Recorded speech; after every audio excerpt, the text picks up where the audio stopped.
Ana. Bueno, bienvenidos. Creo que la mayoría son mujeres. Tenemos a varias, no, varias compañeras con el mismo nombre. Está curioso porque a veces no se da tanto. Y bueno, yo aquí creo que vienen de diferentes grupos, ¿verdad? Ya la mayoría conocemos la dinámica de la UNED. Son diferentes grupos. Yo soy la tutora y la diseñadora del curso, en este caso del grupo 1. Entonces, para los efectos, vamos a iniciar y si, vamos a ver aquí, vamos a compartir.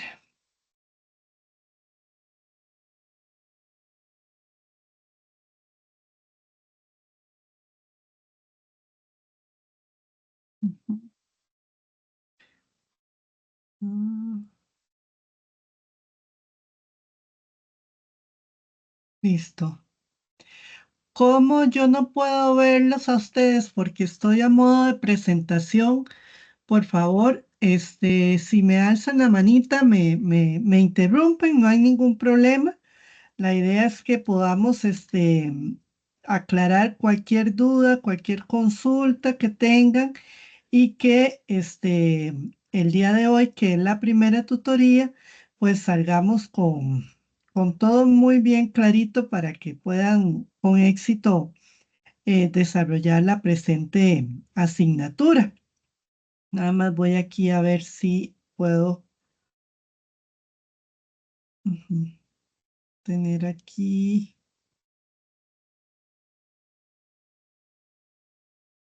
Ujú. Como estamos en la semana 1, ¿verdad? Es importante tal vez repasar algunas, vamos a ver aquí,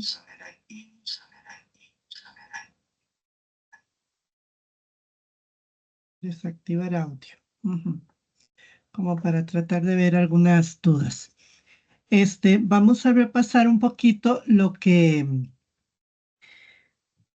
en términos generales, si ya ustedes revisaron la orientación, vieron tiempos, vieron las dinámicas de cada una de las actividades. ¿Tienen alguna duda puntual al respecto? Importante que ya esta semana estaríamos prácticamente la segunda semana de la actividad 1.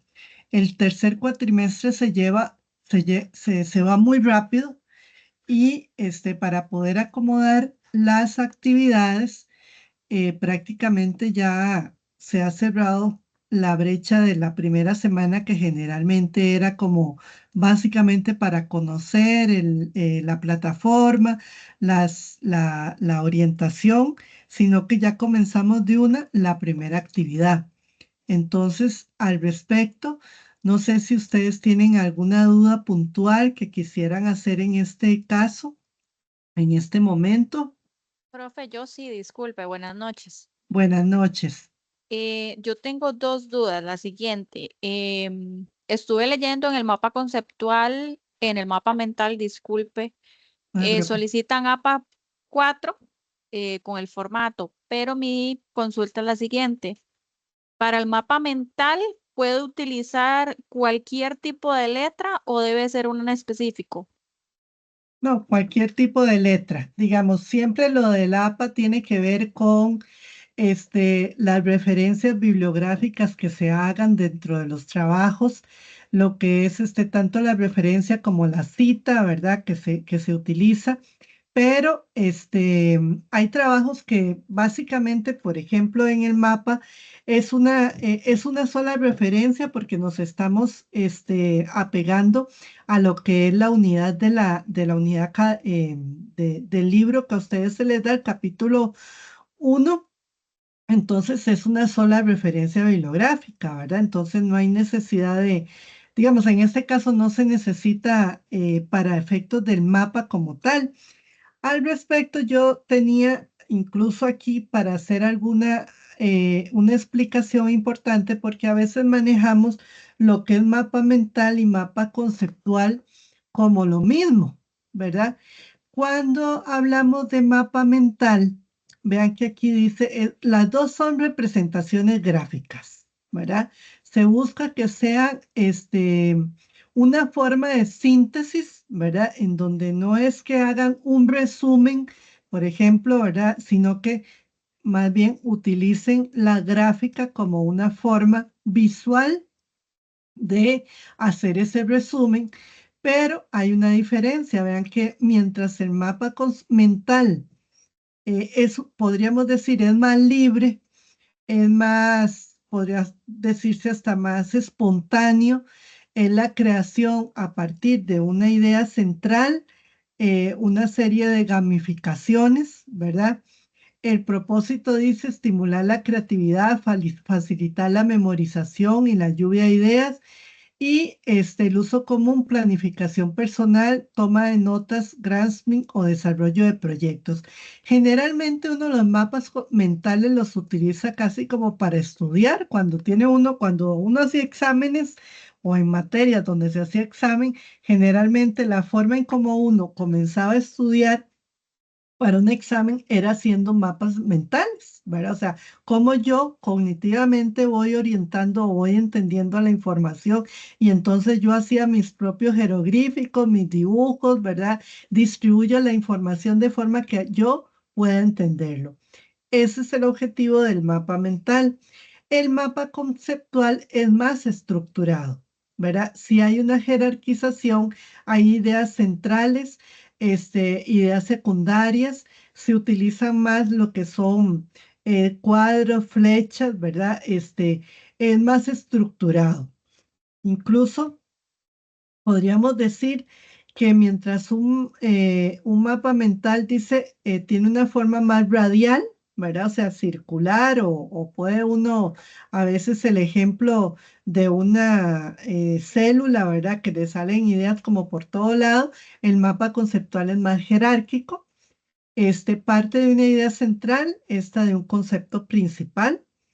Tiene conexiones más libres, más asociativas, mientras que el mapa conceptual es más lógico con palabras enlaces. El objetivo es en el mapa mental es más de creatividad y exploración, mientras que en el mapa conceptual es más de comprensión y análisis profundo. Y visualmente es más colorido y artístico, el otro es más estructurado y formal. Entonces, para que en ese sentido tengamos claro que la actividad se le está solicitando un mapa mental. Ahora ustedes dicen, bueno, pero es que es la reseña histórica de la psicología educativa.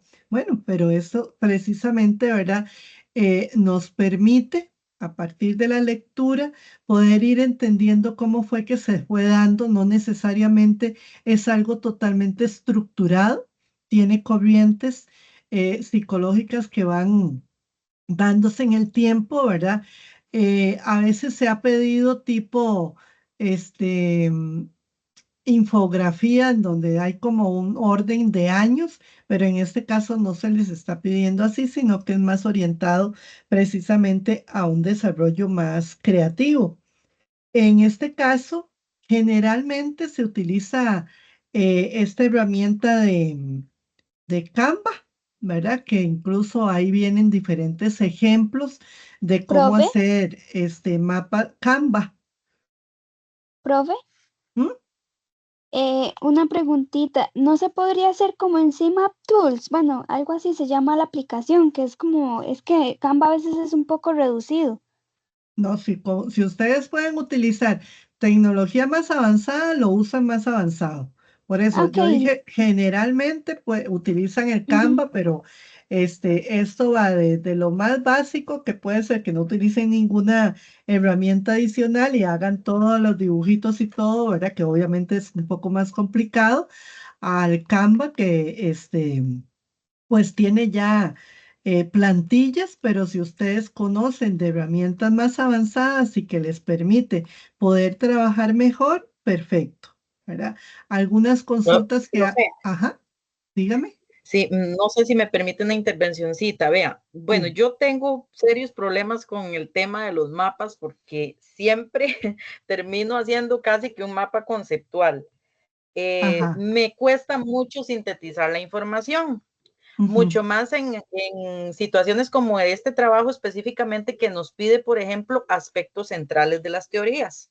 Entonces, ajá. para mí un aspecto central es una definición muy sintetizada, digámoslo así, de lo que se trata esa teoría. Entonces, Ajá. no lo meto como un concepto como tal, pero sí meto un párrafo muy pequeñito, digamos, es que no le podría llamar idea, porque para mí una idea es como una palabra. Ujú, Entonces, por ejemplo, yo siempre meto, es que no le podría decir concepto tampoco, porque un concepto es como más amplio, ajá. pero sí trato como de sintetizar al máximo la idea Sí. digamos, de la teoría en este caso y ponerla Ujú. ahí. Sí. No, está No bien, sé digamos. hasta qué punto, ajá, hasta qué punto Está bien, yo digamos. Este me es como, paso. como es general, ¿verdad? Como es general, Uh -huh, entonces ustedes en el capítulo se están encontrando diferentes perspectivas teóricas, ¿verdad? Entonces, objetivo uno, que se refleje en ese mapa mental las diferentes perspectivas teóricas.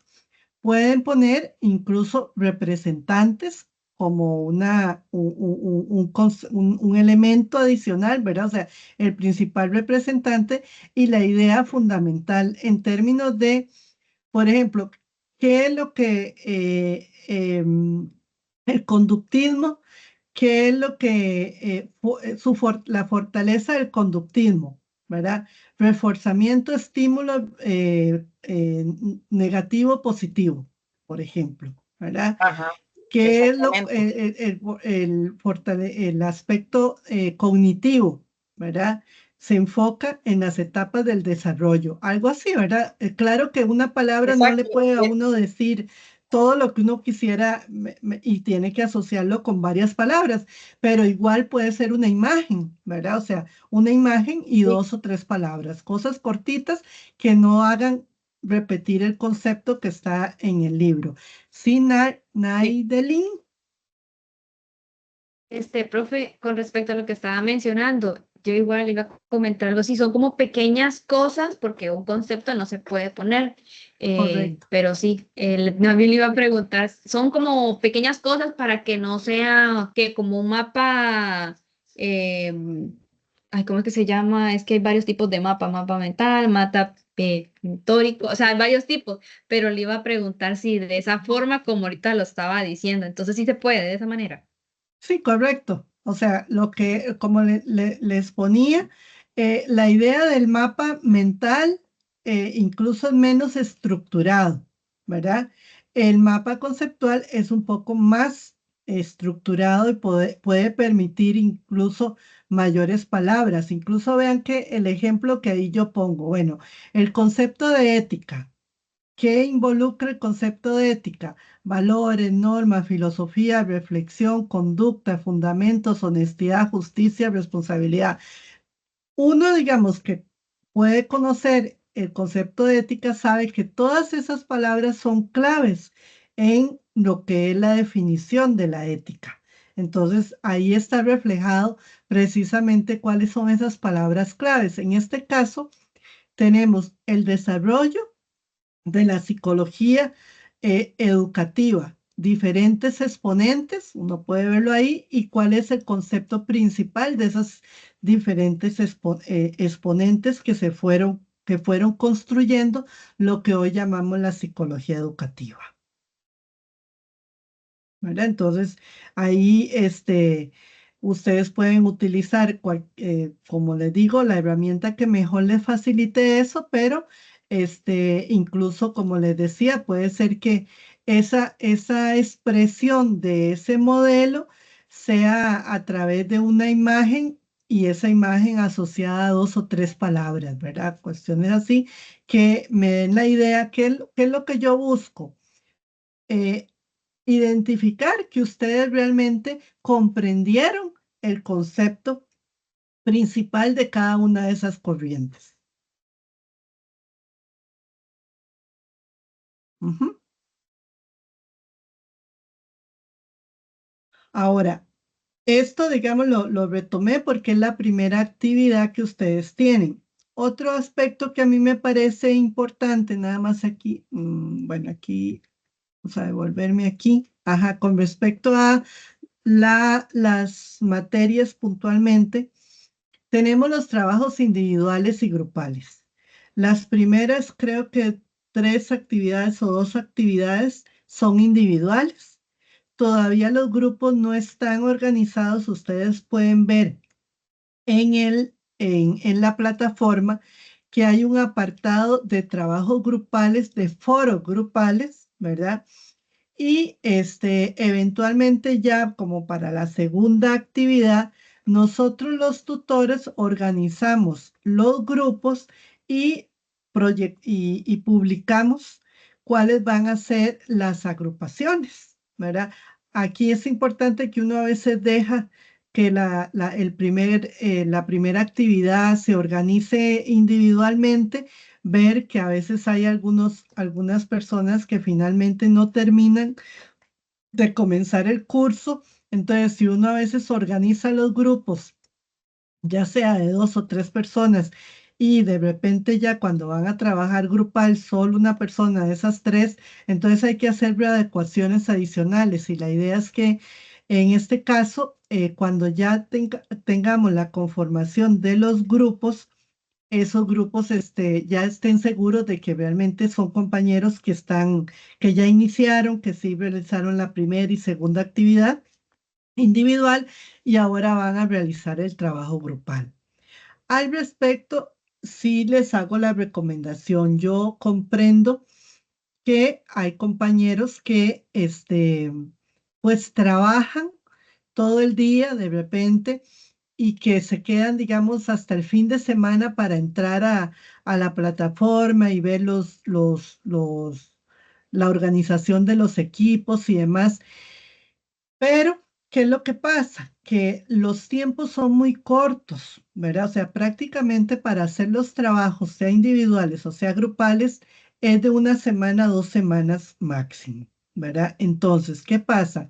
Si yo en la semana grupal, en la primera semana, ya no me organizo con mi equipo de cómo vamos a trabajar, cuando ingreso, supongamos que el fin de semana, ya el grupo ya ha estado organizándose y algunos ya se molestan porque está entrando 1 semana después, o no sabe cómo se organizaron y hace observaciones y demás, ¿verdad? Entonces, algo prioritario, y por eso es que siempre la primera semana es fundamental leer todos los trabajos y todo, porque, bueno, desde el punto de vista de cognición y aprendizaje, aunque yo no comience a hacer los trabajos, ya yo mentalmente hice una lectura general y digo, en este trabajo grupal hay que hacer esto, hay que hacer lo otro, tengo que entonces ir estructurándome mentalmente para que cuando conformen los grupos,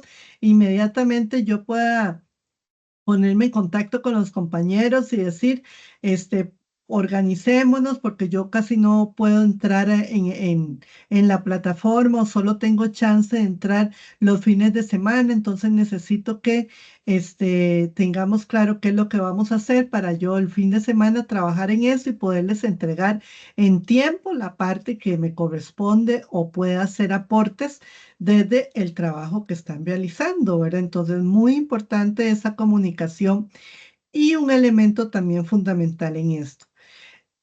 La plataforma tiene sus foros, ¿verdad? Tiene un foro de dudas que es muy importante que ustedes, cuando tengan dudas de los trabajos a realizar, los hagan ahí. ¿Por qué? Porque ahí ustedes pueden posiblemente hasta ayudarles a otros compañeros con algunas dudas que pueden ser las mismas y cuando uno les contesta, pues les está contestando a todos los compañeros y entonces eso ayuda a que sea más ágil el atender las consultas de cada uno. Si lo hacen por medio del chat del correo individual, en realidad puede ser que uno a veces no vea el correo todos los días y entonces eso puede dificultar la atención. Otro elemento de por qué preguntar lo más antes posible es que tampoco se vale dejar las consultas para último momento. ¿Por qué? Porque uno tiene 24 horas para atender las consultas. Pero resulta que yo hago la consulta el día antes de entregar, ¿verdad? Y ya yo como tutora revisé el día antes, no tengo dudas, cierro y veo hasta el día que ya se entregaron las actividades y había una duda. Y entonces esa persona se quedó con la duda, no sé cuál habrá sido, pero puede haber sido determinante para enviar el trabajo y no se le pudo contestar a tiempo. Entonces, también muy importante que las dudas lo hagan lo antes posible para nosotros contestarle lo antes posible y que ustedes puedan trabajar el tiempo, aprovechar el mayor tiempo posible antes de entregar los trabajos, ¿verdad? Porque una vez que ya se entregan, pues se cierra y el no entregar un trabajo solo se justifica en situaciones ya médicas con este, eh, con una documentación que justifique que tuvo una emergencia o que no tuvo luz durante todo el día y no pudo enviar la información a tiempo, ¿verdad? Entonces, todas esas cosas es mejor no dejar las cosas para último momento y si se puede prever, mucho mejor, ¿verdad? Porque también a veces es costumbre de contestar faltando 25 segundos para cerrar la medianoche, ¿verdad? Yo no sé cómo hacen, pero a veces pasa. Entonces, no es la idea. Precisamente en ese momento sale que se va la luz o algo y entonces, pues no van a tener una buena noche. Entonces, en eso también les agradecemos. Y por último, los foros grupales son también muy importantes. ¿Por qué? Porque ahí les permite documentar lo lo que pasa en la dinámica grupal. Uno sabe que la idea es que puedan trabajar lo mejor posible, con la mejor comunicación y asertividad posible, pero también pueden pasar cosas. Y yo no puedo, eh, responder y tomar decisiones si no están todos los participantes de una situación particular. Entonces, en los foros grupales es donde queda documentado y abierto, ¿verdad? Con transparencia, todas las situaciones que puedan pasar en el grupo y que uno pueda dilucidar ahí mismo. Si lo hacen por otra parte, entonces yo no puedo atender porque no sé las dos versiones. No sé la versión de lo que una persona me pueda estar diciendo del grupo o lo que el grupo me pueda estar diciendo de una persona. Entonces, importante también que esos foros se utilicen para eso, que si ahí se ponen de acuerdo y le insistieron a una persona, compañera, comuníquese porque necesitamos que usted entregue la parte que se hizo responsable o que revisemos los trabajos, que se conecte. Y a mí me queda evidencia que durante las 2 semanas la persona no se comunicó, que ustedes la excluyeran del trabajo grupal está justificado, pero si a mí de último momento no escriben nada en el chat, no sé nada, todo parece fluir correctamente y al final me dice, profesora, fulana de tal no participó y queda fuera del grupo. Y después la otra persona me dice, profesor, es que los compañeros me dejaron afuera y no pude participar. ¿Cómo hago yo para tomar una decisión? ¿Verdad? Entonces, muy importante que esos foros se utilicen para esos efectos. A veces las personas pueden sentirse un poco evidenciadas, ¿verdad? A través de esos chats y dicen, es que no es correcto que se trate públicamente. Bueno, pero para eso son los chats, precisamente, para que nosotros podamos tomar decisiones con evidencias de la situación que pueda estar pasando y tomar decisiones ya sea porque hay una situación particular o porque efectivamente se evidenció que una de las participantes o participantes no estuvieron durante todo el tiempo y por eso van a ser excluidas del grupo grupal. Y ese es otro elemento fundamental. Generalmente los trabajos grupales, lo que se les pide es que una persona del grupo sea quien suba la tarea a al espacio colaborativo y nosotros lo que hacemos es revisar esa tarea y ponerle las notas y los comentarios a todos los compañeros. No solo se lo vamos a poner a uno, sino que se los ponemos todos en el registro de notas. Pero en ese trabajo tiene que ir la lista de todos los compañeros completos, nombres y apellidos, ¿verdad? Para yo poder identificar la organización de los grupos, que obviamente yo los tengo previamente organizados, pero el hecho es que los trabajos tienen que quedar con la lista de todos los participantes. Y si alguna persona no participó, entonces debe ser sacado de ese grupo, ¿verdad? O sea, de esa lista, de esa portada. ¿Por qué? Porque cuando yo reviso el trabajo, yo reviso y saco esa lista de la portada y pongo las notas para todos igual, ¿verdad? Entonces, si no hubo registro de que hubo algún problema, de que una persona no participó y ponen en la lista a todos los que estaban en la lista del grupo, entonces yo pongo la nota igual para todos, ¿verdad? Porque no se evidenció nada y ahí está la lista completa de todos los participantes. Entonces eso es importante también, ¿verdad? Que los que van en la lista de la portada del trabajo grupal son los que trabajaron en la organización del trabajo y en la construcción del producto. ¿Alguna consulta adicional al respecto? No, todo muy clarito. Bueno, igual, importante, hoy tenemos esta tutoría, el próximo mes tenemos una segunda tutoría, pero siempre están todos los medios, de comunicación posibles que se habilitan para que ustedes puedan tener un proceso de formación fluido, con comunicación, con entendimiento.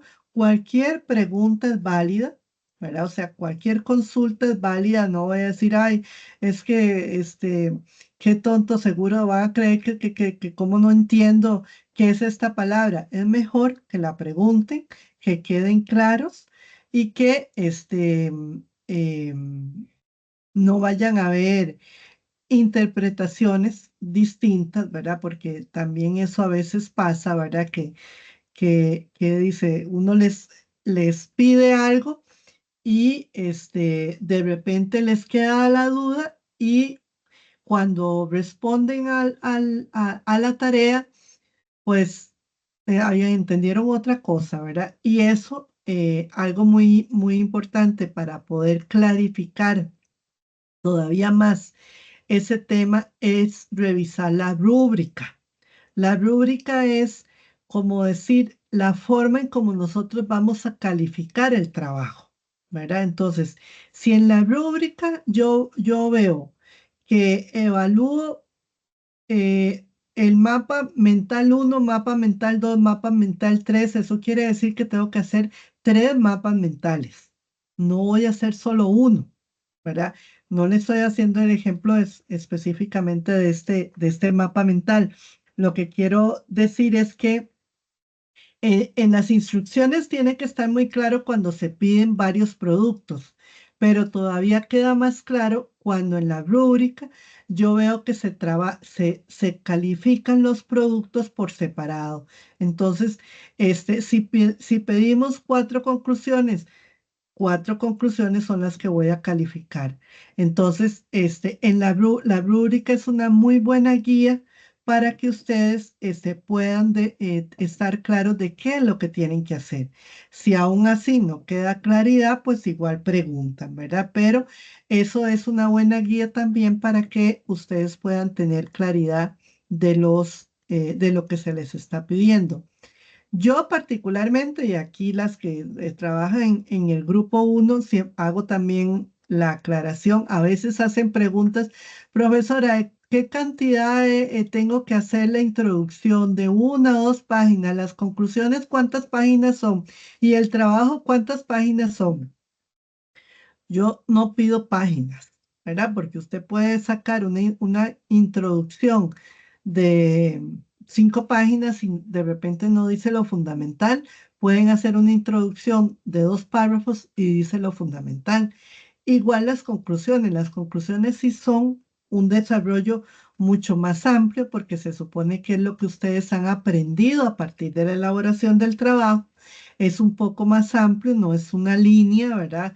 Ni una conclusión. Me pareció muy importante este trabajo, muy interesante, pero tampoco es un tema de cantidad, ¿verdad? Sino que es de calidad.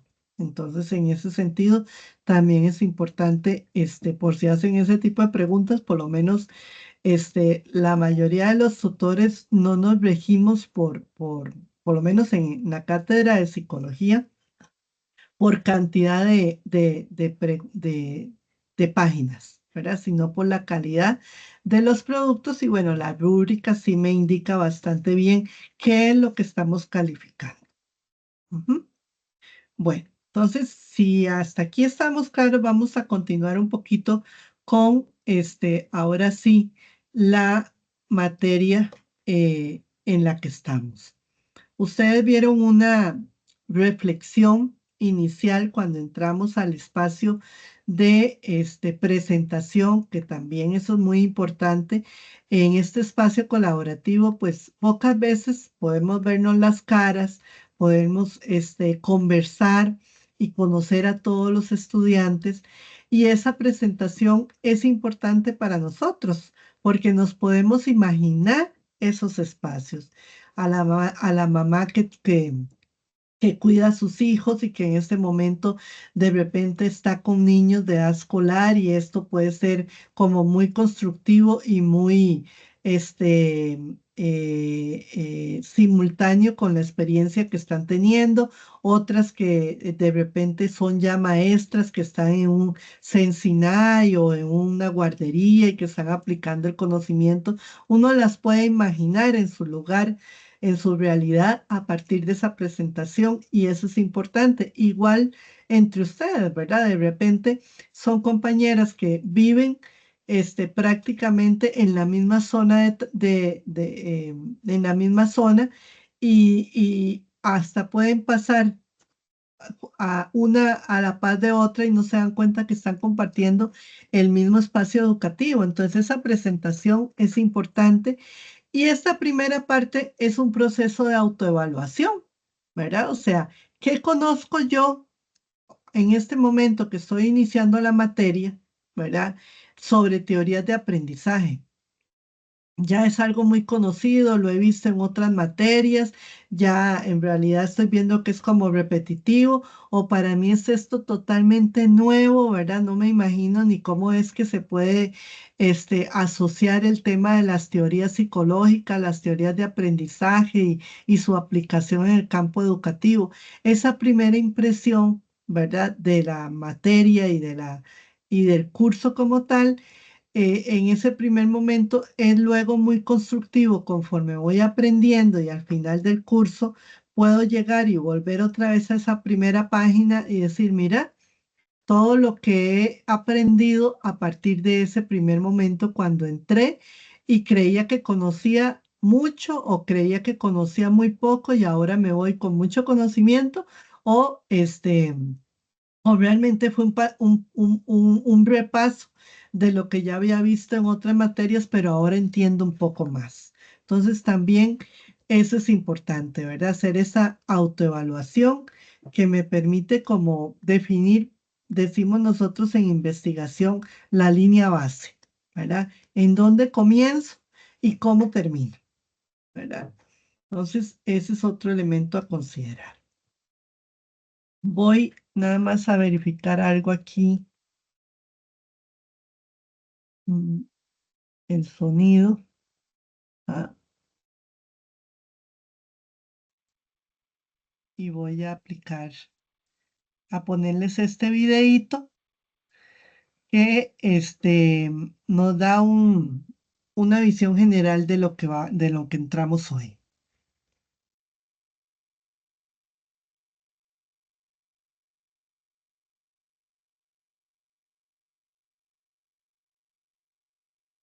Most people over 40 use ChatGPT like it's Google. Copy, paste, ask a basic question, move on. That's not how smart people use AI. Tomorrow,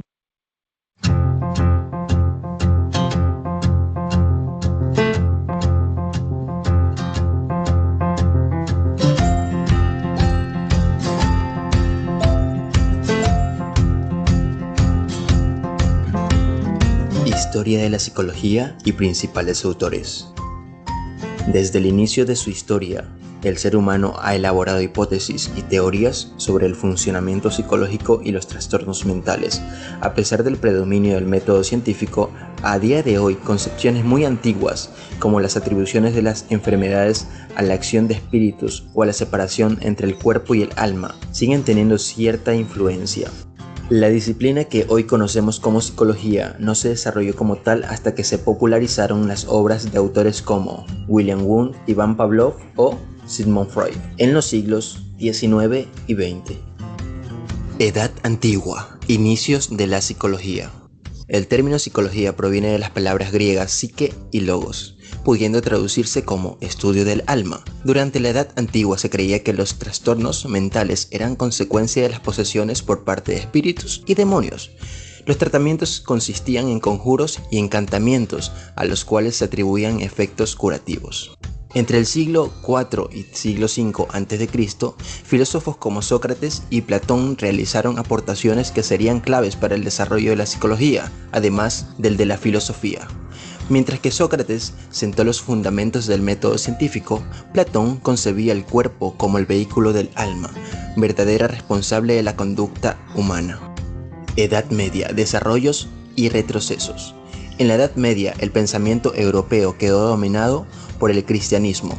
Esto provocó retrocesos claros en el progreso científico. Aunque las teorías greco-romanas de los humores seguían vigentes, se combinaban de nuevo con lo mágico y lo diabólico. Los trastornos mentales se atribuían a la comisión de pecados y se trataban mediante rezos y exorcismos. Renacimiento e Ilustración.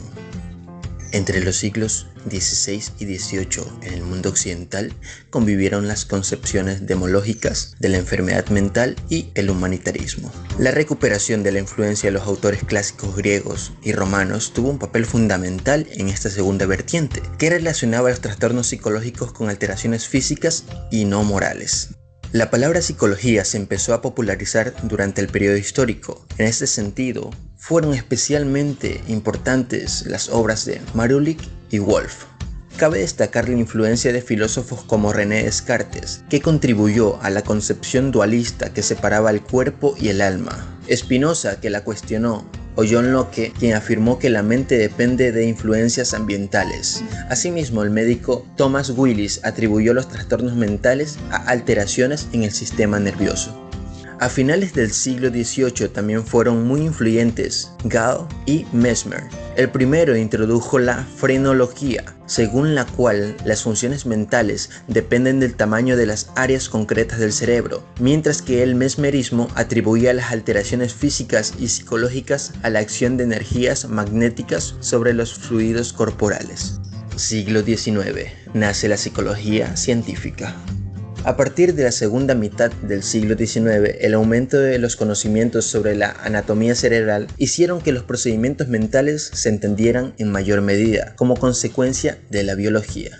Destacamos las apariciones de la psicofisiología de Fechner y de Pierre-Paul Broca, y también de Karl Wernicke en el campo de la neuropsicología. Por ellos los nombres de las áreas del cerebro, Broca y Wernicke. También fue muy importante la influencia de las teorías de la evolución de Darwin. El evolucionismo sirvió de excusa en eugenistas como Francis Galton y Morel, que defendían la inferioridad de las personas de clase baja y de las que tenían trastornos mentales a través de la sobrevaloración del peso de la herencia. En 1879, Wundt fundó el primer laboratorio de psicología experimental donde se combinarían los conocimientos de distintas ramas de la ciencia. Si bien antes de Wundt, investigadores de la psicología como Fletcher ya habían preparado el camino para el surgimiento de esta disciplina.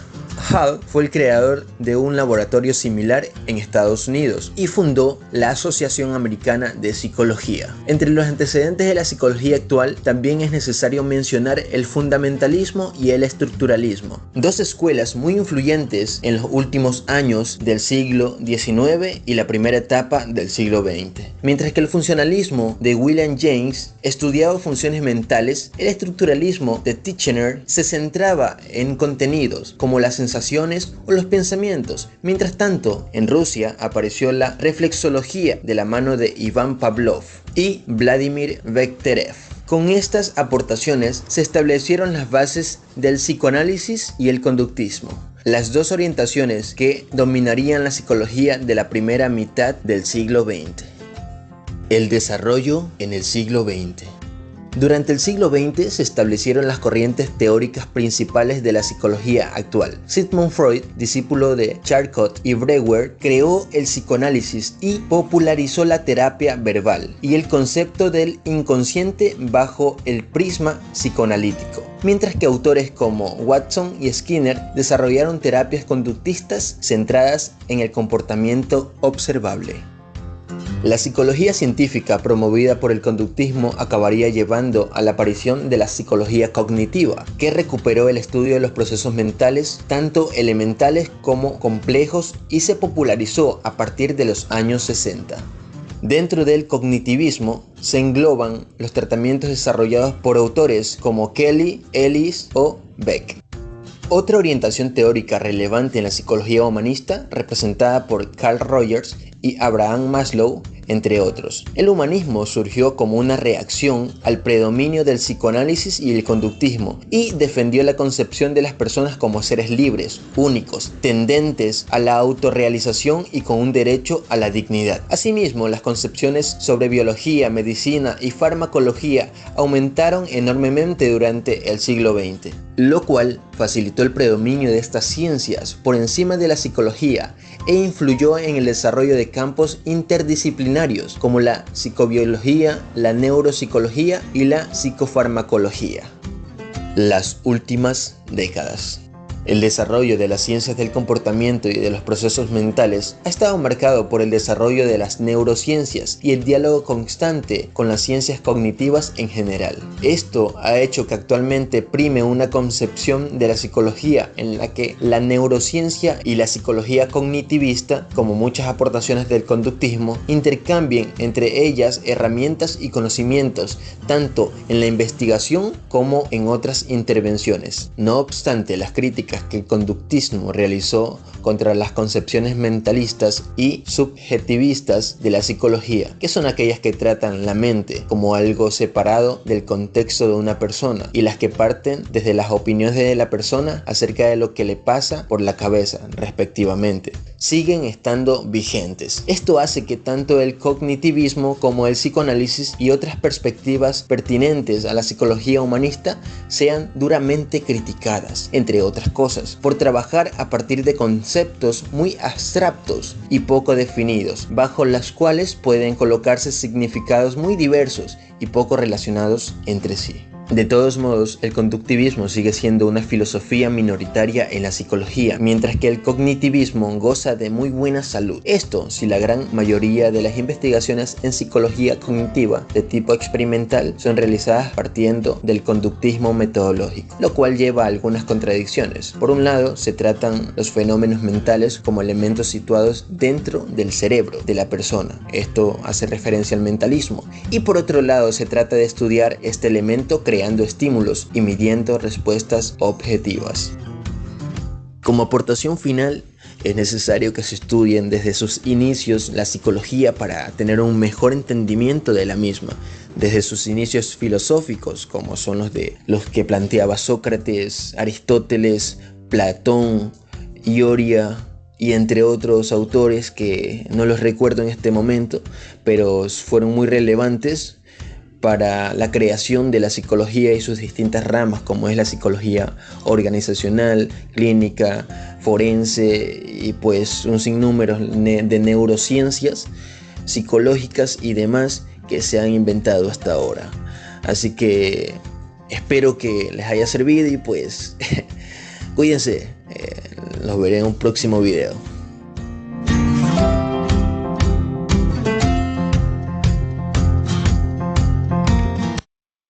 Ok.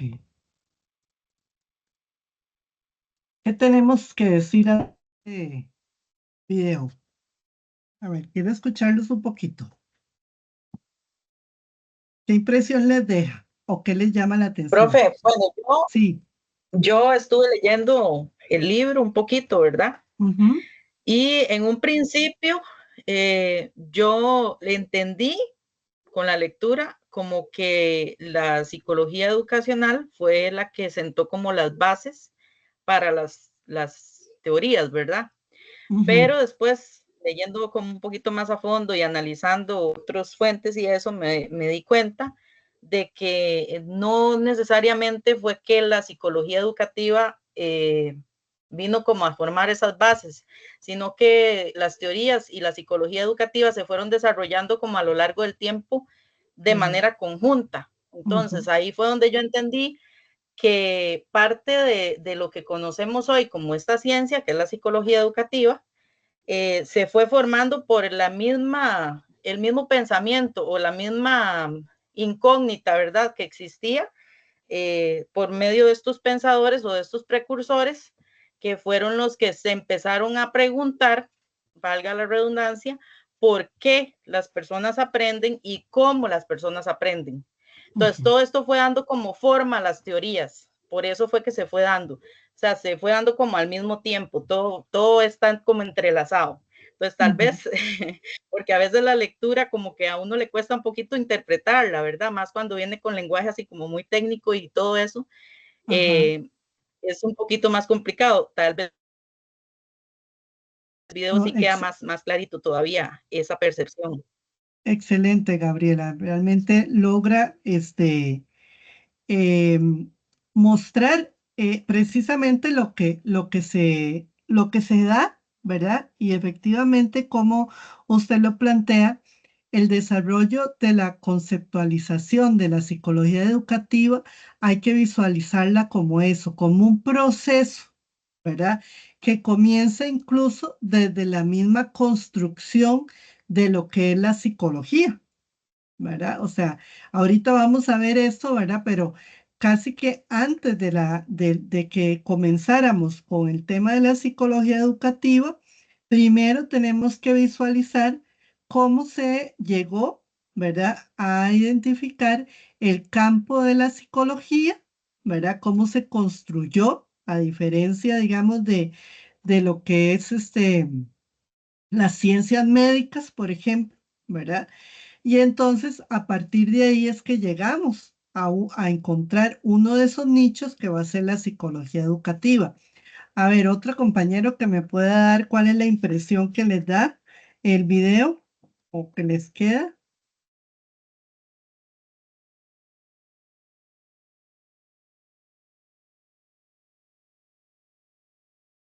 Cuando al principio dice que no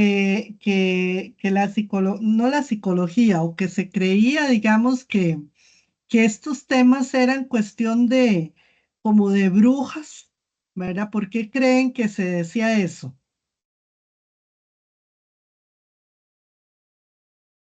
Profe, para mí eso viene como muy de la mano con lo que era la mitología, porque de Ujú, hecho se empezó, digamos, como esas creencias mitológicas, digamos, fueron las que iban dando como forma a las creencias, ¿verdad?, de las sociedades, cuando no estaba, incluso antes, como lo dice el video, incluso antes de lo que es la ilustración, ¿verdad?, o lo que se le llama la ilustración, que fue cuando ya se empezó a utilizar todo lo que son métodos científicos y todo eso para averiguar el porqué de las cosas, correcto. ¿verdad? Ajá, Antes de eso teníamos como una concepción de la naturaleza y de la vida como algo místico.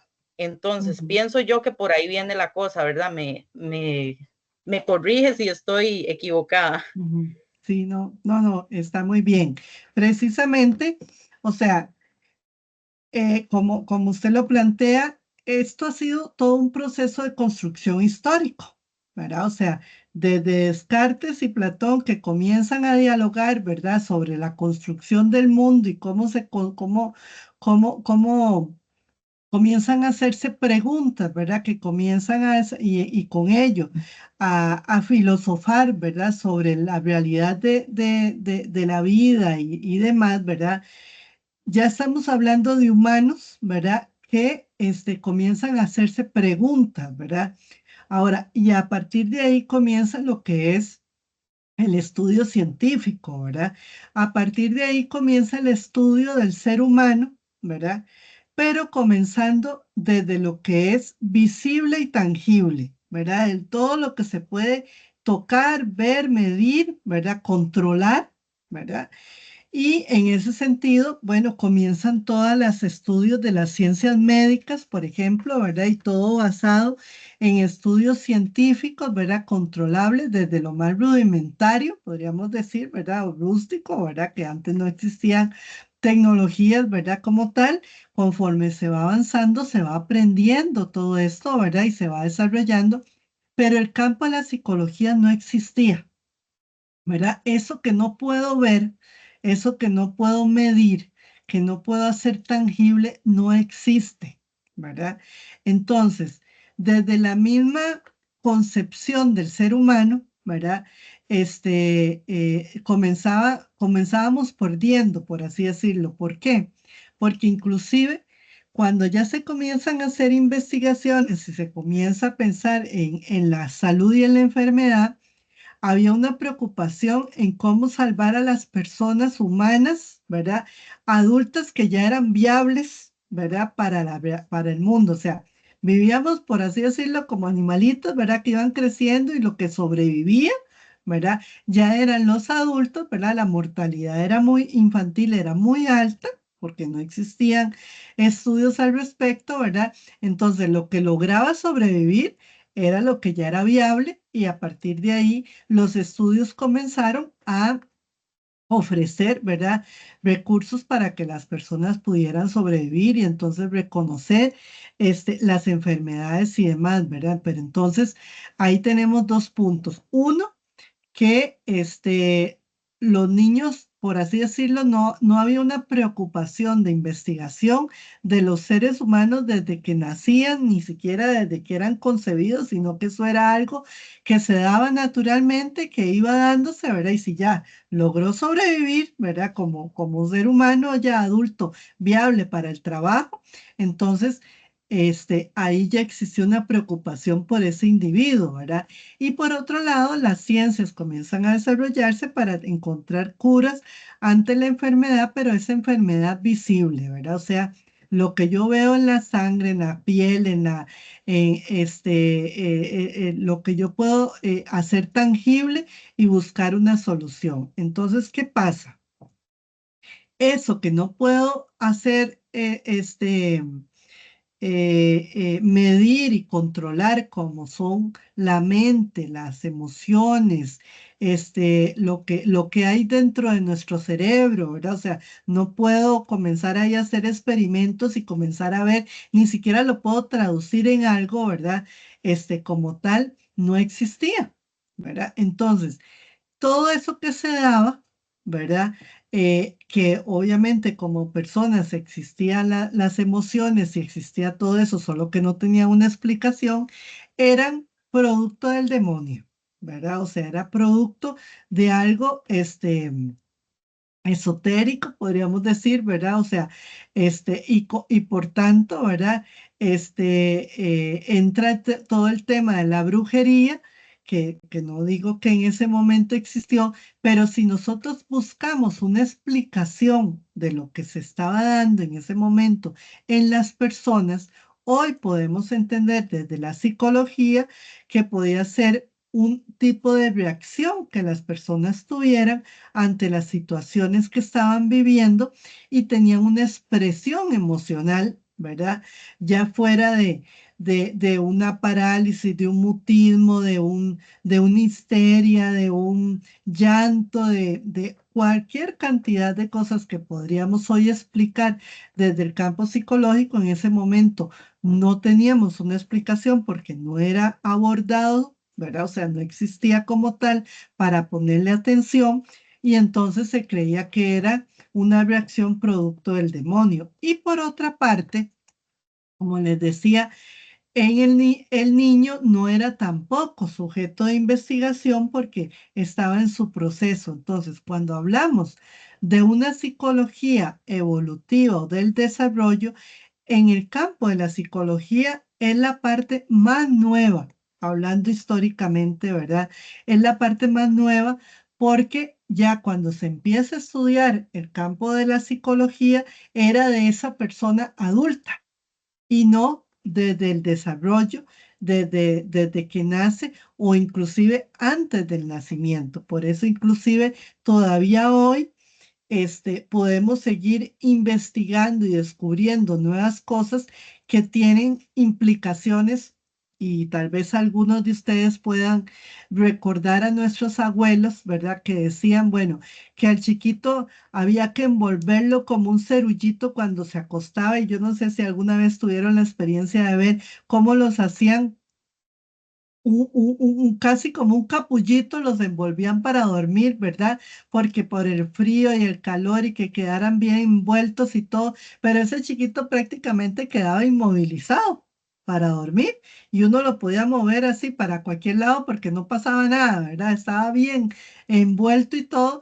Luego con las investigaciones y los estudios del desarrollo y demás, más bien se vio que el niño tenía que estar totalmente libre, que no tenía que no tener ningún tipo de obstáculo para que pudiera ir desarrollando la motora gruesa, y la motora fina. Todos esos conceptos fueron parte de descubrimientos que fueron dándose, que le fueron dando sentido al concepto, por ejemplo, del desarrollo del niño y su importancia en todos los componentes del proceso de aprendizaje, que el aprendizaje se daba desde el mismo momento en que nacemos y si no antes, ¿verdad? Porque luego escuchamos las recomendaciones de que desde el proceso materno ya el niño comienza a recibir estímulos y por eso tiene que tener una madre que esté estable emocionalmente, que no sufra, que las impresiones, que le ponga música de Mozart, porque el niño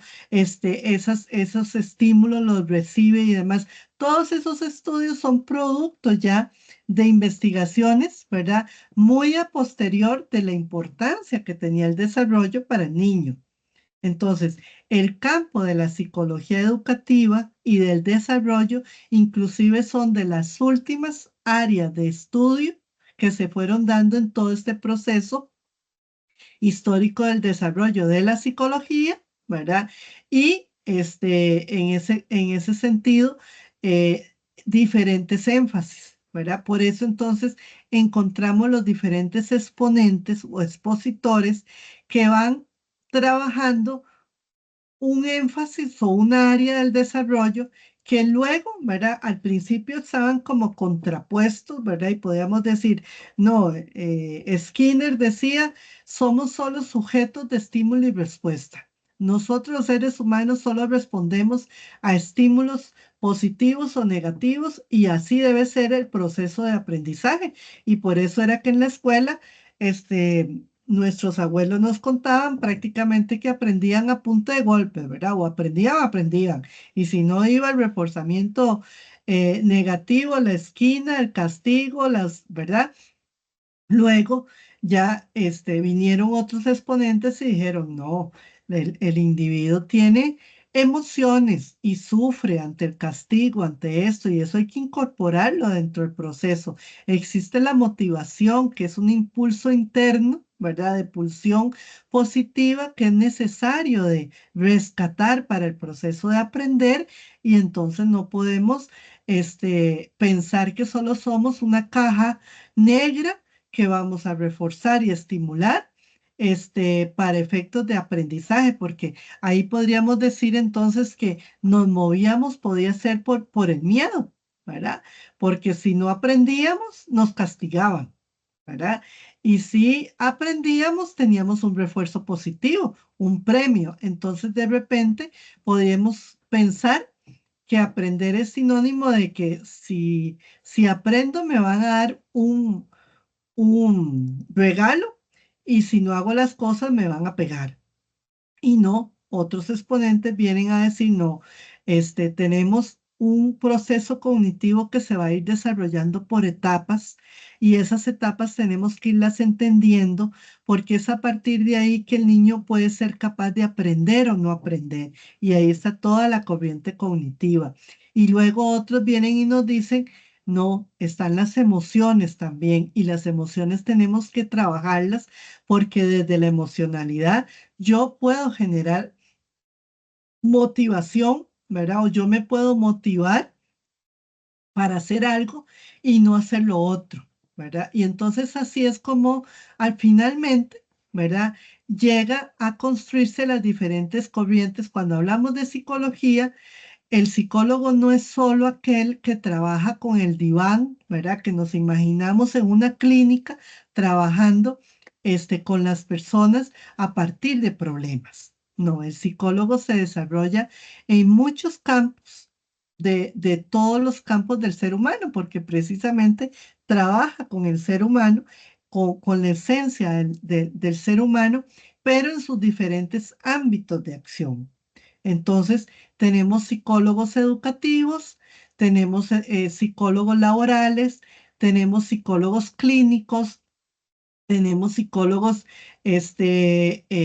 psicopedagógicos que se orientan más específicamente a los procesos o problemas de aprendizaje.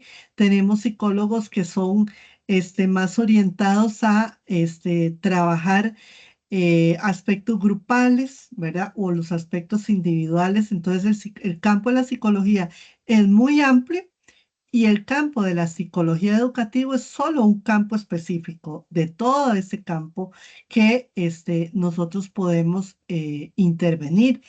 Y ahí es donde vamos a entrar, ¿verdad? Ya hablando más específicamente del campo de la psicología. Para ver aquí. Vamos entonces a entrar a hacernos esas preguntas que esta asignatura nos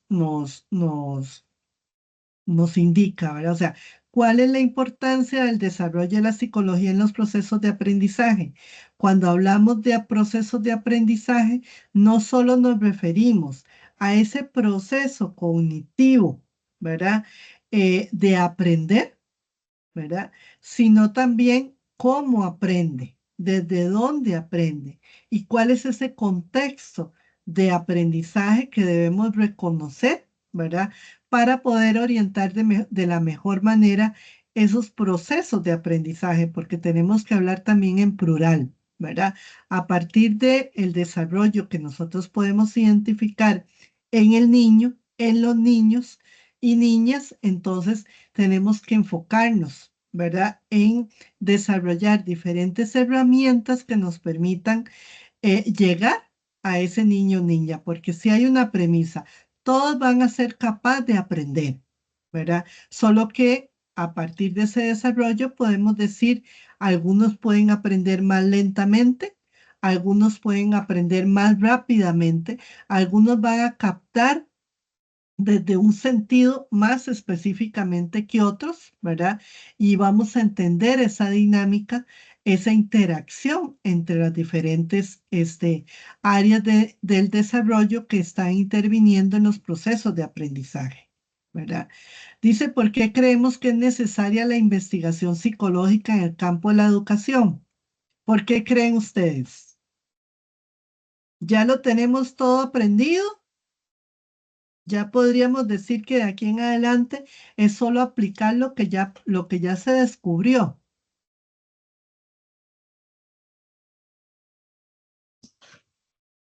Intervengo, profe, otra vez. Ajá, porfa. Vea, para mí el ser humano evoluciona con el tiempo. No es lo Ujú, mismo lo que nosotros, como dice usted, como pone el ejemplo, ¿verdad? Como aprendieron nuestros papás o nuestros ajá, abuelos, a cómo están aprendiendo los muchachos hoy en día. De correcto. hecho, la misma tecnología nos hace ver que incluso nosotros, los que, bueno, los que somos más viejitos, yo que tengo como 39 años ya, eh, para mí es un mundo diferente ahora el aprendizaje, digamos, a como era cuando yo me criaba. Entonces, Ajá, al ser el ser humano una persona en constante evolución, el aprendizaje y los conocimientos y la adquisición de todo esto también tiene que ir evolucionando y por lo tanto la investigación no puede parar. correcto. Siempre va a ir avanzando, siempre se van a ir descubriendo cosas nuevas y mucho más en el campo de la educación, ¿verdad? Porque nos corresponde a nosotros como futuros docentes de estar en constante renovación de esos conocimientos. Incluso Correcto, lo que nosotros vamos a enseñar dentro de 10 años puede ser que no sea lo mismo que estemos aprendiendo ahorita, porque correcto. todo tiene que ir cambiando y todo tiene que ir evolucionando con el mismo pasar del tiempo. Ah, ya, perfecto. Usted ya pasó el curso. Se lo Excelente. pedimos, señor. Muchas Bueno, gracias. No, efectivamente, ¿verdad? O sea, yo sé que puede sonar como algo así como algo repetitivo, pero es que es muy importante que esto lo tengan así planteado, ¿verdad? O sea, algo así como el tema de la informática, ¿verdad? O sea, aquel que estudió informática hace 40 años, si hubiera estudiado y pasa 40 años sin hacer nada y viene hoy, y bueno, usted es profesional en informática, entonces, hágame una programación. Les queda totalmente como si nunca hubiera estudiado informática, porque lo que se daba y lo que pasaba hace 40 años en la informática ya evolucionó completamente, ¿verdad? O sea, de hecho, antes una computadora prácticamente era para los informáticos, ¿verdad? Que hacían programaciones y cosas, ¿verdad? Hoy para nosotros es una herramienta básica, ¿verdad? Como decía ahora la compañera, nosotros aprendimos en un aula, ¿verdad? Con un docente al frente, con pizarra y con tiza, ¿verdad? Hoy los chicos hablan, muchos con una tablet al frente y con una pantalla, ¿verdad? Un proyector que es un video, yo todavía, comencé trabajando haciendo con un retroproyector y haciendo láminas, ya hasta se me olvidó el nombre, Filminas. filminas, ¿verdad? Para una presentación, por ejemplo, y eran esos paquetes, ¿verdad? Del montón de filminas y Dios guarde uno cambiara algo porque tenía que volver a imprimir todo, ¿verdad? Y eso era todo un gasto. Hoy todo eso está superado, ¿verdad? Entonces, por más que nuestro sistema como tal humano, ¿verdad? Es el mismo del que comenzó la evolución, ¿verdad? Como tal, como estructuras general básicas, ¿verdad? Esas estructuras han ido evolucionando, ¿verdad? Inclusive nosotros como cuerpo humano vamos evolucionando, ¿verdad? Si ustedes recordarán, o no recordarán, habrán vivido la experiencia posiblemente de que a uno le dicen que las cordales hay que sacárselas. Y uno dice, pero hey, si yo las tengo, ¿por qué tengo que sacármelas? Porque ya nosotros no utilizamos las cordales. Antes nuestros antepasados requerían cordales porque posiblemente ellos cortaban la carne con sus dientes, ¿verdad? Y entonces necesitaban una estructura molar mucho más fuerte y mucho más grande para poder dominar esto. Nosotros ya todo lo tenemos masticadito, ¿verdad? Hecho, producido y nada más, a veces utilizamos los cubiertos. Entonces ya esa estructura molar no la necesitamos y por eso más bien estorba y hay que quitarla, ¿verdad? En términos de algunas personas dicen ya nacen sin vesícula. ¿verdad? A otros los tienen que operar porque la vesícula les comienza a generar problemas. Y eso es producto de la evolución.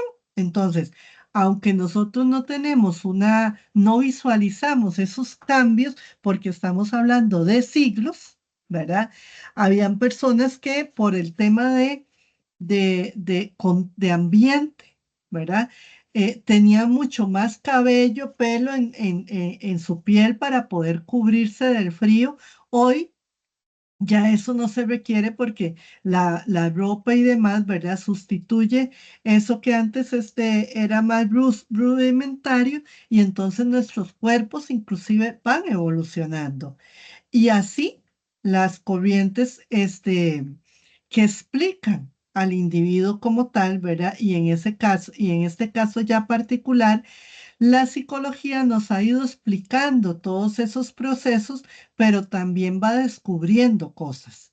Y nuestro sistema cerebral también va evolucionando en temas de conexiones neuronales y demás, ¿verdad? Vamos encontrando explicaciones a cosas, ¿verdad? Vamos teniendo mayores conexiones y más rápidos y entonces tenemos que ir entendiendo todo eso para ver cómo nuestras metodologías de enseñanza van evolucionando en función de esas conexiones y esas formas de aprender, ¿verdad? ¿Quién se podía imaginar hoy, por ejemplo, lo que es la inteligencia artificial, ¿verdad? Y que prácticamente ya hoy no es que usted tenga que sentarse a redactar, digamos, un texto, se lo puede pedir a la inteligencia artificial, pero más el papel suyo como ser humano es verificar que esa información sea real, ¿verdad? Y que tenga los componentes que son necesarios para aportar a un proceso de investigación como tal, ¿verdad? Ya no tanto desde el inicio, la hoja en blanco, pero también teniendo el cuidado y la ética y lo demás, ¿verdad? De que no sea que vivimos creyendo que todo lo que está escrito dentro de un sistema informático es la verdad, sino que tengo que verificar que eso sea fundamentado teóricamente y demás, ¿verdad? Entonces, eso nos va cambiando fundamentalmente la forma en cómo vamos gestionando, en este caso, la docencia y en este caso, el desarrollo de la psicología educativa es eso precisamente, ¿verdad? Ir integrando todo eso que nos vinieron nuestros antecesores a descubrir y con lo que hoy tenemos en nuestro entorno. Entonces, hablando de esto, ¿verdad? Vamos a avanzar, ¿verdad? Y vamos a entrar con unos conceptos que nos hablan precisamente de eso, ¿verdad? Cuando hablamos de teorías intradisciplinarias y transdisciplinarias, ¿qué es lo que entendemos? Cuando hablábamos de intradisciplinarias es porque entre disciplinas, ¿verdad? Dábamos aportes distintos a un mismo proceso, ¿verdad? Entonces, por ejemplo, ante una problemática X, ¿verdad? Le íbamos y le preguntábamos al psicólogo, al orientador, al enfermero, al docente, ¿verdad? Que diera su opinión sobre ese problema y cada uno desde su realidad, ¿verdad? Y desde su conocimiento daba su aporte, ¿verdad? Cuando hablamos de transdisciplinariedad, ya hablamos de la integración de esas diferentes disciplinas para solucionar un problema. Entonces, los traemos a la mesa, ¿verdad? Por eso hoy, cuando nosotros tenemos en los centros educativos equipos, transdisciplinarios para la solución de problemáticas en las escuelas, ya sea de tipo individual o grupal, estamos hablando de un equipo que se sienta de forma conjunta a solucionar un problema y entonces va a ir más allá de su aporte individual o disciplinario a solucionar de forma conjunta. Por eso hablamos de una visión más integral, ¿verdad? De una visión donde nos sentamos en la mesa, puede ser el trabajador social, el docente, el psicólogo, el orientador, ¿verdad? A solucionar un problema de forma conjunta. Por eso hablamos que tiene una visión más integral. Nos hablan entonces, cuando aquí lo puse aquí abajo porque va a ser como la conclusión, pero cuando hablamos de evolución en la educación, estamos hablando de que no solo es el proceso de educación formal, ¿verdad? Que cuando hablamos de educación no es solo hablar de la escuela como tal, como una instancia, como una institución, sino que hablamos también de la parte formal e informal. O sea, aprendemos desde que nacemos. Aprendemos en la familia, aprendemos en la escuela, aprendemos en la comunidad, aprendemos en la iglesia, aprendemos en ese espacio social, ¿verdad? En el que se desenvuelve el niño y las personas. Aprendemos desde que nacemos hasta que nos morimos. Entonces, comprender eso, ¿verdad? Nos rompe con una premisa como que teníamos antes de que la educación era la educación formal, ¿verdad? Y yo me circunscribo solo a lo que existe en la escuela. No, yo tengo que salir de ahí, ¿verdad? Y entender la dinámica del entorno en que están los niños, de lo que está pasando y cómo eso influye, ¿verdad? En la dinámica de aprendizaje ahí en el aula, pero que es a partir también de ese entorno. Hay una, ustedes pueden buscarlo también, ya es un poquito viejita, pero siempre es de mucho aprendizaje. En YouTube se llama La Mancha de Grasa y es una peliculita hecha aquí en Costa Rica. Y cuál es la enseñanza fundamental de La Mancha de Grasa? Una maestra que ella llega con su carro, ¿verdad? Llega a la escuelita ya unidocente, ¿verdad? En un pueblo muy pequeñito, ¿verdad? Y ella comienza a dar su clase y ella saca sus libros, ¿verdad? Y entonces, la mamá va al supermercado y compra 5 manzanas y 2 peras, ¿verdad? Entonces, ¿cuántas frutas compró fulanita? Entonces, los niños se quedaban como pensando, ¿verdad? O sea, ¿qué es un supermercado? ¿Verdad? No, no entiendo eso. ¿Y qué son manzanas? ¿Y qué son uvas? ¿Verdad? Porque resulta que ese niño no ha ido nunca a un supermercado y las frutas que hay en su lugar son las naranjas y los mangos, no las manzanas y las uvas. Entonces, ¿quién está fallando? ¿Verdad? El docente que no está haciendo lectura de ese entorno y que para enseñarle a esos niños tiene que ver en qué contexto es que se está desarrollando ese niño, ¿verdad?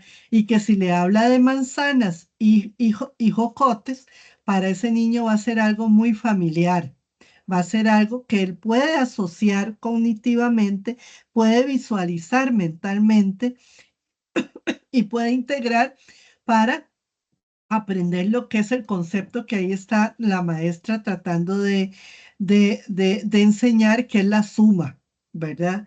De productos. Pero si el niño ni siquiera sabe o puede imaginar lo que la maestra le está tratando de representar, ¿verdad? Difícilmente va a poder seguir con el nivel mayor que va a ser el nivel más abstracto de sumar, ¿verdad? Entonces, algo fundamental en ese proceso es que yo tengo que conceptualizar, ¿verdad? La educación con una visión integral e integrar todos los elementos que están ahí estructurados, ¿verdad? O sea, que van a implicar el proceso de aprender. Entonces, dice la teoría, la relación entre una teoría y la ciencia es directa. Decía Einstein, la ciencia consiste en crear teorías. Entonces, volvemos otra vez a lo que vimos en el video, ¿verdad? Que nos dice, eh, el aprendizaje es un proceso de construcción en la historia, ¿verdad? Y conforme vamos construyendo teorías, pueden ser que algunas se vayan alimentando, vayan creciendo, o otras las vaya descartando, o le encuentre sentido, ¿verdad? En el tiempo, y cuáles más se ajustan, en este caso, a la psicología educativa. Y vamos a ver que las que más implicación tuvieron en la psicología educativa fue la psicología cognitiva, ¿verdad? Como la más evolucionada en este momento, pero que igual se incluyen y hay aspectos importantes a retomar de otras teorías. Por tanto, entonces la interdisciplinariedad consiste en la transferencia de los métodos de una disciplina científica a otra, que fue lo que explicaba ahora, ¿verdad? O sea, de alguna manera era un intercambio de disciplinas, ¿verdad? Para entender un fenómeno. La transdisciplinidad viene también explicada de este otro componente. Dice, se puede decir que las teorías no son eternas, ¿verdad? Son evolutivas, no están acabadas, siempre están en constante perfeccionamiento, siempre pueden ser parciales y aproximadas, porque todavía está abierto a nuevos descubrimientos, ¿verdad? Y nunca son totalmente objetivas, por eso tampoco uno puede decir, eh, este, esto es así, ¿verdad? Y esta es la teoría que lo fundamenta y no se va a mover de ahí. Así ustedes lo tienen que aprender. No, uno tiene que dar apertura para la investigación y para que uno como persona individual también pueda llegar a un convencimiento de hacia dónde quiere entender o integrar elementos, ¿verdad? Por ejemplo, alrededor del tema del psicoanálisis y del conductismo, de alguna manera se vieron como dos teorías totalmente distintas y algunos dirán, ah, no, eso del psicoanálisis es pura paja, eso, ¿cómo van a decir que los niños son sexuados y que se enamoran del papá y la mamá? Hay que entender la teoría y hay que entender qué fue lo que Freud quiso explicar desde su posición teórica y comprender que las emociones se construyen desde que nacemos. Y por eso, y hay una interacción este, entre sexos distintos que van determinando un proceso como tal, de la sexualidad como tal, que no es la sexualidad genital, como la gente lo orienta inmediatamente, ¿verdad? Y que hay un intercambio que va construyendo al ser humano como tal desde el punto de vista emocional, y el psicoanálisis nos puede explicar mucho de esto. Mientras que desde el conductismo nos dice somos seres producto de estímulos y respuesta. Y usted estimule positivamente y estimule negativamente y así va a haber un resultado. De repente es demasiado pragmático, ¿verdad? Y entonces desde ahí fue el desarrollo de las diferentes teorías y cómo uno ya al final, desde el punto de vista más profesional, se va a orientar a una lectura más que en otras y no necesariamente va a ser algo totalmente radical, sino que va a aprender a hacer lectura también desde las diferentes perspectivas. Ahí entra entonces lo que es el tema de la transdisciplinariedad, ¿verdad? Que lo que nos dice es precisamente ese intercambio entre disciplinas, ¿verdad?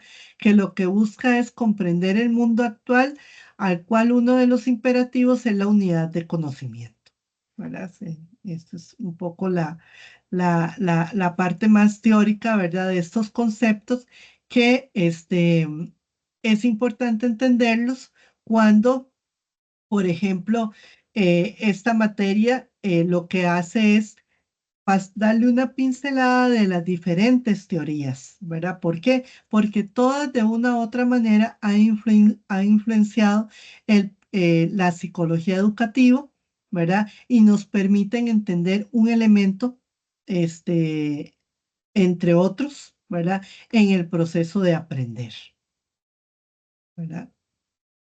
Dice, la transdisciplinaridad supera la parcelación, la fragmentación del conocimiento que reflejan las disciplinas particulares y busca comprender la complejidad de la realidad del mundo actual, ¿verdad? Entonces, ya yendo más concretamente ahora hacia el capítulo 1, ¿verdad? ¿Cuál es el énfasis principal? Ya todo lo que hemos visto ahora precisamente es lo que va a reflejar este primer capítulo, ¿verdad? Las raíces históricas de la psicología educativa, cómo se construyó lo que hoy entendemos por psicología educativa, ¿verdad? Que es un proceso de investigación continua del campo psicológico fundamentalmente, ¿verdad? Donde entran los procesos filosóficos y ontológicos del ser humano, ¿verdad? Y donde las palabras claves son la persona, el entorno y los ambientes, ¿verdad? ¿Qué quiere decir esto? Que donde la persona se desarrolla, ¿verdad? Ese entorno y ese contexto, ¿verdad? Histórico es el que define, ¿verdad? Quién es esa persona y cómo aprendió, ¿verdad? Y desde ahí la psicología educativa es algo dinámico y evolutivo, ¿verdad? O sea, porque para entender la persona del siglo pasado, yo tengo que entender qué contexto era el que él estaba desarrollando, ¿verdad? Y no es justo decir, uy, qué personas que estaban atrasadas en conocimiento. No, eso era lo que era capaz de aprender en ese momento, porque eso era lo que estaba, este, lo que se podía saber hasta ese momento. Hoy ya es un contexto distinto y lo que sí no es válido es decir, ah, no, yo a los hijos hoy los educo y les enseño como me lo enseñó mi abuelita y mi abuelito hace 60 años.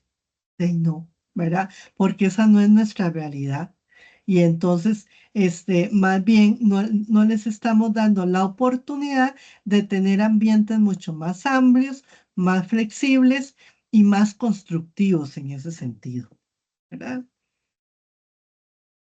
En conclusión, el abordaje de la psicología es desde el proceso de enseñanza-aprendizaje y todas las variables involucradas en ese proceso, ¿verdad? Cuando hablamos de ahí, fundamentalmente es eso, ¿verdad? No es solo centrarnos en la persona, sino que tenemos que tomar en cuenta el ambiente, el contexto en el que esa persona está aprendiendo para lograr precisamente esa vinculación, ¿verdad? De todos los componentes del ser humano y el aprendizaje.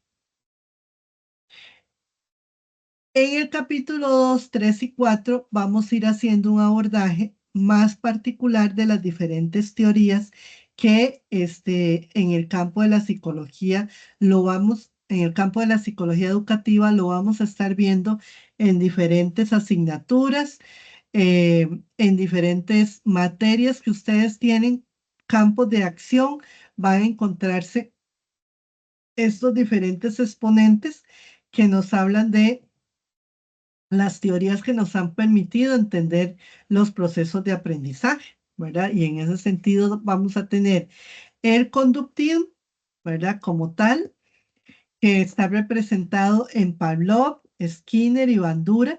Y cuando ustedes leen a Pavlov, Skinner y Bandura, van a identificar también en ellos mismos un proceso de evolución de su teoría. Desde Pavlov, que básicamente hizo toda su interpretación a partir de la observación en animales, ¿verdad?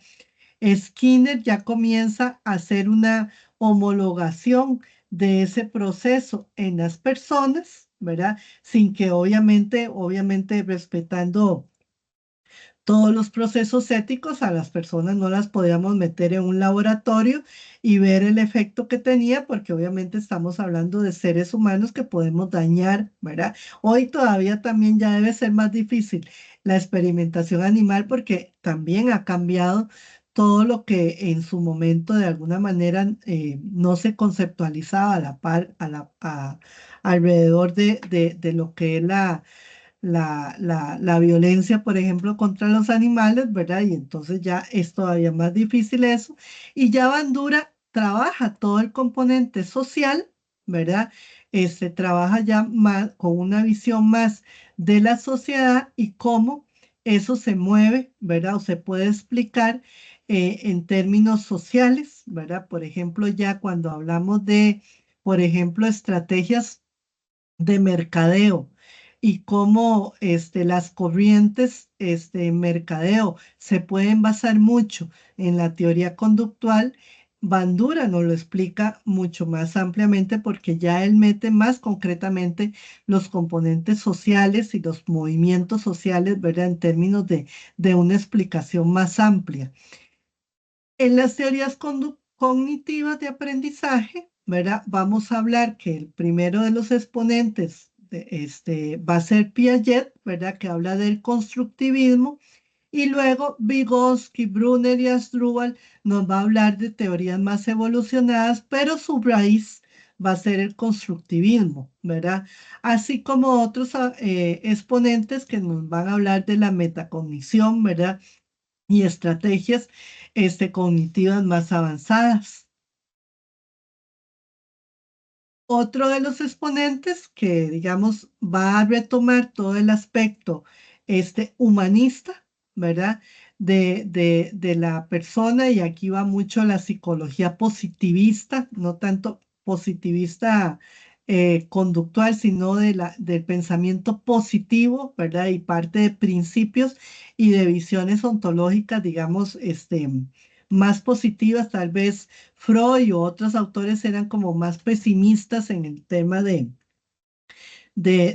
una visión ontológica de las personas. Maslow, sin embargo, sí fue una visión más positiva, y entonces por eso se le califica como el creador de una psicología humanista, ¿verdad? Entonces ahí vamos a tener otra corriente que nos va a reforzar mucho el tema de la motivación, ¿verdad? Y cómo no es que las personas motivan a otros, sino que crea espacios para que la persona misma se pueda motivar, y va a reconocer más aspectos de la emocionalidad y la personalidad que son importantes en los procesos, de entender en los procesos de aprendizaje, hasta llegar a otros exponentes como Gordon Allport, que también relaciona todos estos aspectos que se van a utilizar mucho sobre todo en lo que son los procesos de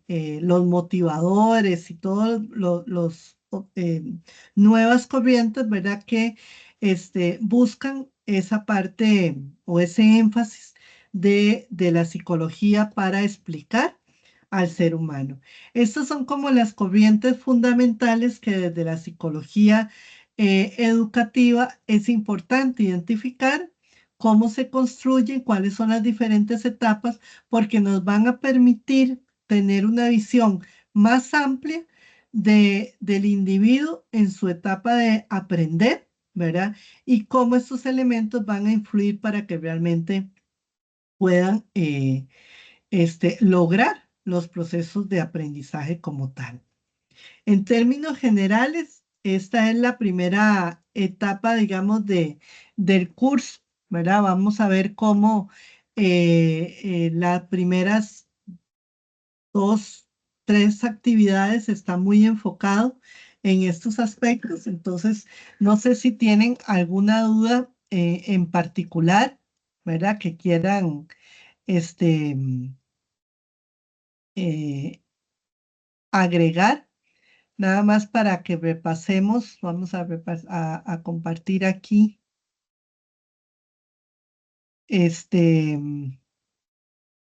las unidades. Ahorita estamos en el diseño del mapa, estamos capítulo 1, ¿verdad? Que es el más general y el que tiene que ver más con el desarrollo de forma muy general sobre las teorías. Luego vamos a entrar a la actividad 2, que va a hacer énfasis en los procesos cognitivos, ¿verdad? Los exponentes del constructivismo, y lo que busca es hacer un cuadro comparativo entre los diferentes exponentes que trabajan el constructivismo como tal, ¿verdad? Como ya entendimos, obviamente cada uno va dando un aporte adicional, no necesariamente se contradicen, pero sí podemos encontrar sus diferencias en cuanto al enfoque. Esta es la actividad 2. La actividad 3 consiste en un podcast, 3 podcasts creo, ajá, relacionados con los procesos afectivos. Aquí ya vemos el trabajo de la parte de Maslow y otros autores que trabajan la parte emocional, capítulos 5 y 6. Y cuando hablo de podcast, aquí pueden hacerlo.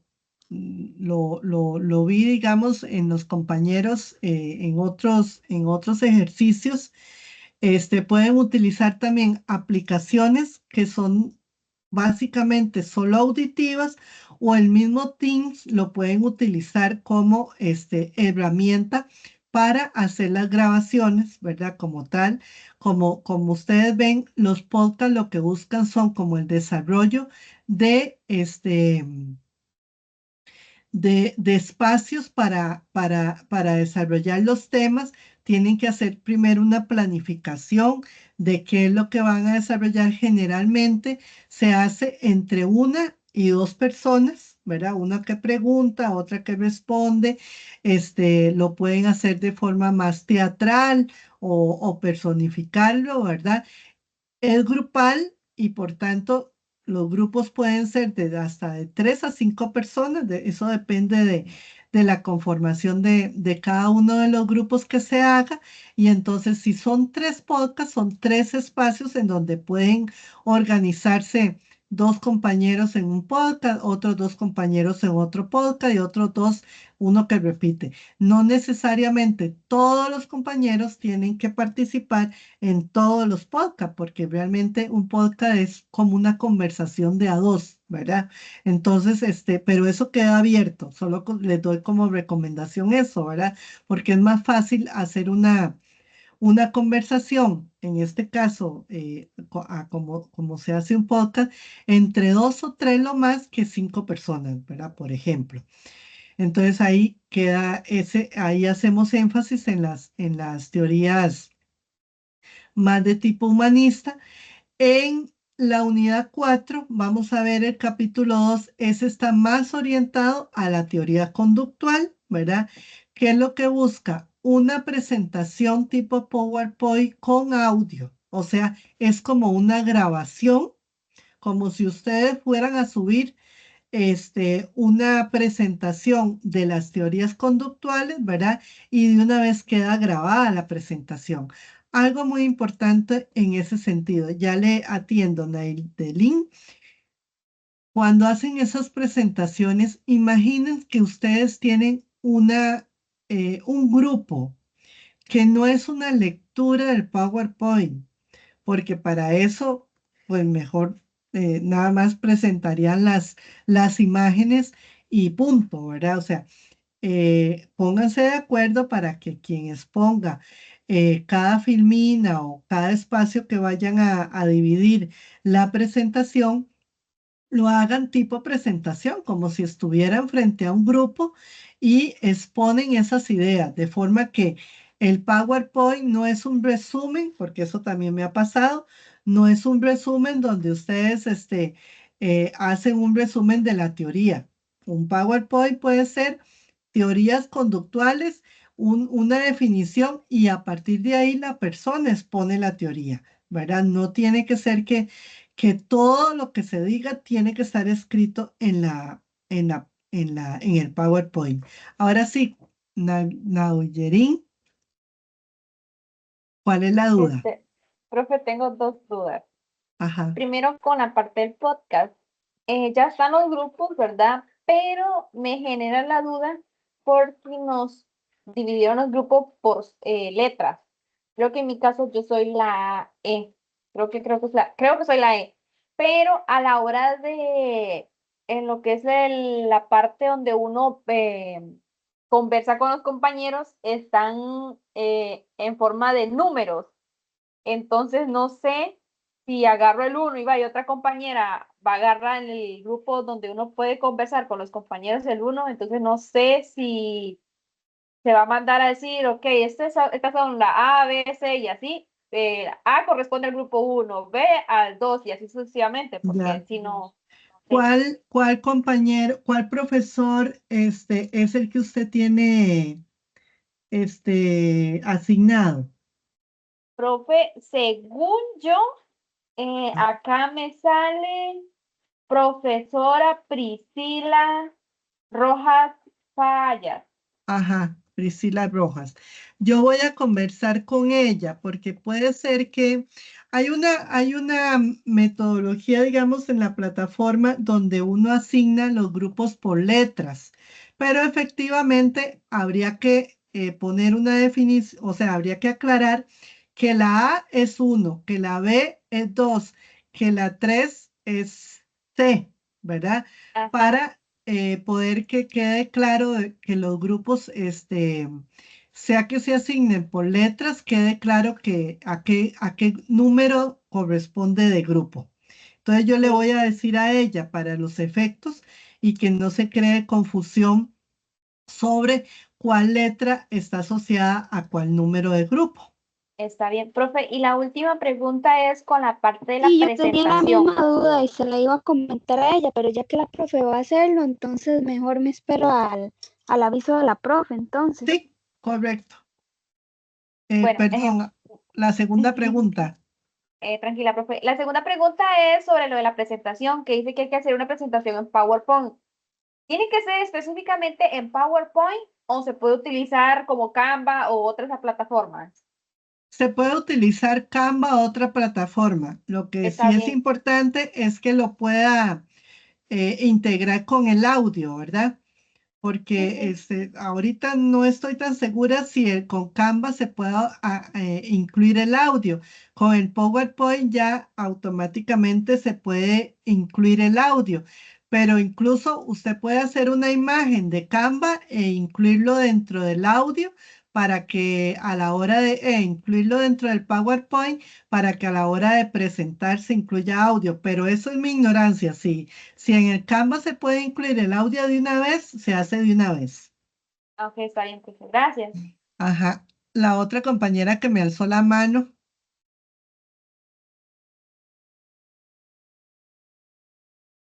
Quedó claro, entonces.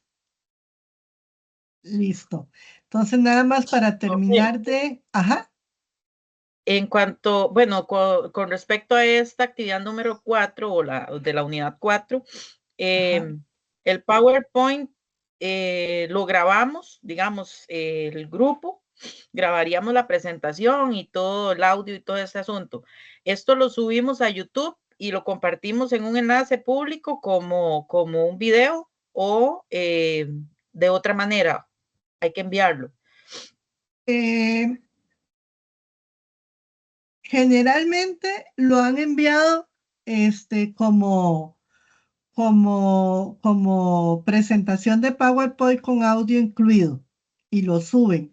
Pero si lo pueden subir con YouTube y queda mucho más ágil en términos de que la presentación nada más mandan el link y la portada, pues también no hay problema, ¿verdad? Lo importante comprendo. cuando aplican link es que se garanticen que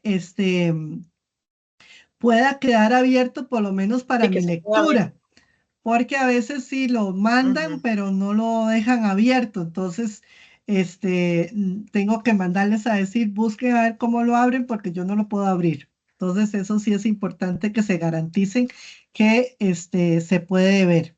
Por eso tal vez a veces es más fácil por YouTube porque ahí queda ya abierto, pero no necesariamente por esa vía.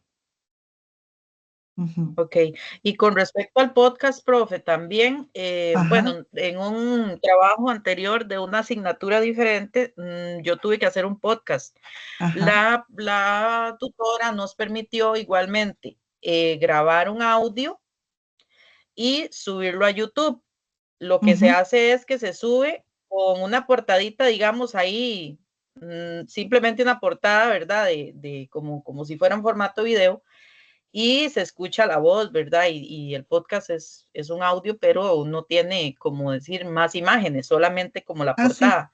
sí, ¿Es correcto. válido en este caso o hay que buscar una aplicación que sea para uso, digamos, que sea de podcast?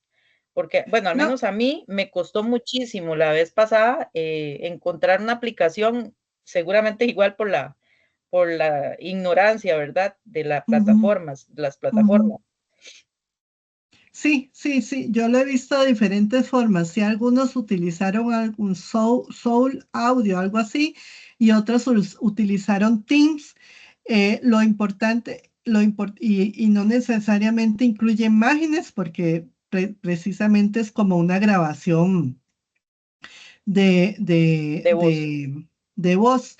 Entonces, lo que sí es importante es que el link se pueda incluir dentro del documento para que tengan la portada donde están las personas incluidas y demás, ¿verdad? Y luego incluyen el link donde vienen los diferentes podcasts, porque serían 3 podcasts, ¿verdad? 3 líneas o 3 direcciones link para poder entrar a cada uno de ellos.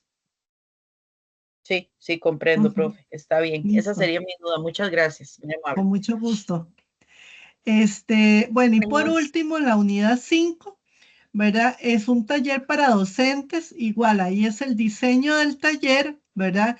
De neurociencia y neuroeducación, ahí es un tema más nuevo todavía, ¿verdad? Porque la neurociencia y neuroeducación es, digamos, de las corrientes más nuevas que se incluyen en los procesos de aprendizaje. Y la idea es, imaginen también que ustedes tienen que desarrollar un taller para docentes sobre este tema. Entonces, ¿cómo estructurarían ese taller? Y la presentación y digamos, el PowerPoint que ustedes puedan mostrar, tiene que venir la explicación, bueno, cuáles son las actividades que van a desarrollar y el recurso, digamos, de mediación pedagógica, en ese caso, sería la presentación. Pero la idea es esa, ¿verdad? Que la estructura es de taller, ¿verdad? ¿Cuál es la actividad introductoria? ¿Cómo van a desarrollar los temas? Y cómo van a cerrar el taller como tal, de forma que la dinámica, digamos, quede planteada en ese PowerPoint. Y como último, el foro, ¿verdad? Que es reflexionar sobre la nueva visión de las neurociencias. Ese es individual, ¿verdad? Y hay un artículo adicional que ustedes tienen que leer, que igual les sirve como recurso para la actividad anterior, en realidad, del taller, ¿verdad? Que ustedes ya han leído y tuvieron que integrar para hacer el trabajo. De ahí ya ustedes pueden hacer el aporte individual en el foro académico, que es la última actividad, ¿verdad? Con eso estaríamos cerrando las actividades y la presente tutoría. Si hay alguna duda adicional, con mucho gusto.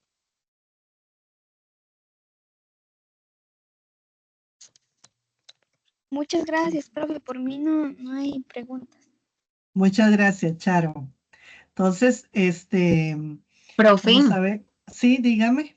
buenas noches. Es que, profe, yo tenía una consulta que no me quedó así como muy claro, muy claro. La presentación que se debe realizar en PowerPoint con audio, es nada más con audio, digamos, no tenemos que grabarnos, digamos, como lo está haciendo usted aquí, que está exponiendo y que se ve usted. No, es nada No. más, ok, una presentación con la información y el audio, nada más. Sí, si la Ah, hacen ok. así, igual está bien, ¿verdad? Porque por eso inclusive es como utilizar la herramienta Teams les Ujú. facilita, ¿verdad? Porque igual van exponiendo y ahí van participando. Si se logran organizar así para que todas puedan estar en el mismo momento con un guión y puedan hacerlo fluido, continuo, perfecto, pero algunos lo que